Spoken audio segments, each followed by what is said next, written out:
இன்றைக்கி ஈகை திருநாள். அதனால் வந்து பார்த்திங்கன்னா இறைவனை வந்து பிரார்த்தனை பண்ணுறதுக்கு ஒரு 6:30 மணிக்கெலாம் வந்து நம்ம கிரவுண்டுக்கு வந்து போயாச்சு. இங்கே திடல் தொழுவது நடக்கும்.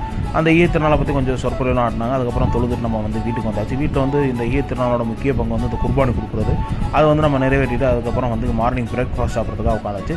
புரோட்டா இருந்துச்சு. அதுக்கப்புறம் வந்து பார்த்திங்கன்னா மட்டன் லிவர் இதெல்லாம் போட்டு ஒரு குழம்பு வச்சுருந்தாங்க. அந்த புரோட்டாவை எடுத்து அந்த குழம்போட டிப் பண்ணி சாப்பிட்டா டேஸ்ட்டு அல்டிமேட்டாக இருந்துச்சுங்க. அதுக்கப்புறமா வந்து பார்த்திங்கன்னா நம்ம வந்து இடியப்பம் வந்து ட்ரை பண்ணோம். அந்த இடியப்பம் கூட வந்து பார்த்திங்கன்னா இந்த கோழி குழம்பு வந்து ட்ரை பண்ணியிருந்தோம். அந்த இடியப்பத்தை பிச்சு அந்த சிக்கன் குழம்போட டிப் பண்ணி சாப்பிட்டா அடாடாட அந்த சிக்கன்லாம் அவ்வளோ சாஃப்டாக வந்துருந்துச்சுங்க. அதுக்கப்புறம் வந்து பார்த்திங்கன்னா நம்ம வந்து வட்டலப்பம் வந்து ட்ரை பண்ணியிருந்தோம். நம்ம எங்கள் ஊரில் வந்து பார்த்திங்கன்னா முக்கால்வாசி இந்த ஈத்தப்பம் வந்து வட்டலப்பம் வந்து ட்ரை பண்ணுவாங்க. எல்லார் வீட்லையுமே வந்து செஞ்சுருப்பாங்க. அதுக்கப்புறம் வந்து பார்த்திங்கன்னா நம்ம வந்து ரபடி வந்து ட்ரை பண்ணோம். அந்த ரபடியுமே நேற்று செஞ்சு வச்சனால டேஸ்ட் அல்டிமேட்டாக இருந்துச்சுங்க. அதுக்கப்புறம் ஃபைனலாக வந்து நம்ம வந்து பிரிணியோட அந்த காலையில் உள்ள பிரேக்ஃபாஸ்ட்டை வந்து முடிச்சாச்சு. அடுத்த விழாக்கில் வந்து மற்றதை வந்து நான் போடுறேன். பாய்.